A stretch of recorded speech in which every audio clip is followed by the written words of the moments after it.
welcome to Broadway, welcome back to Broadway, and welcome to your Tony nomination.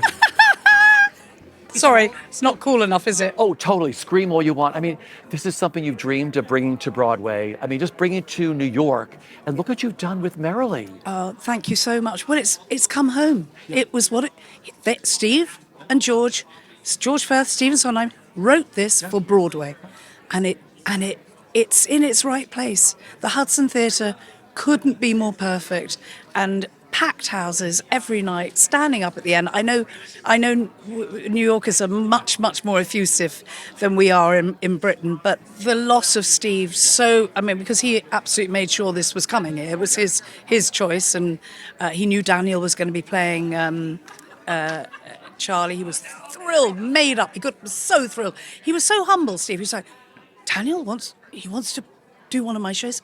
Yes, Steve. Wow, he's like amazed. Anyway, I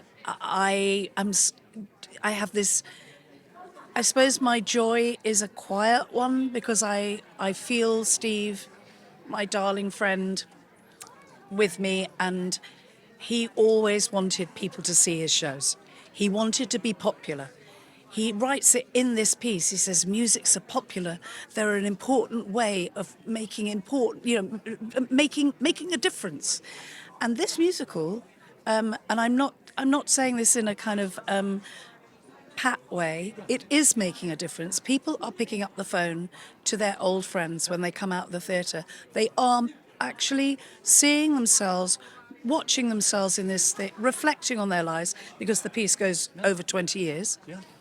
And it's full of forgiveness, it's full of humanity, it's full of hope, it's full of humour.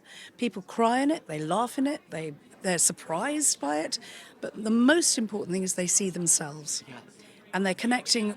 One of my favourite things is people go, well done, you made the whole show about Charlie. Well done, you made the whole show about Mary. Well done, you made the whole show about Frank. Well done, you made the whole show about all of them. It's like, however you connect, you are right. But your life will be there somewhere in that show.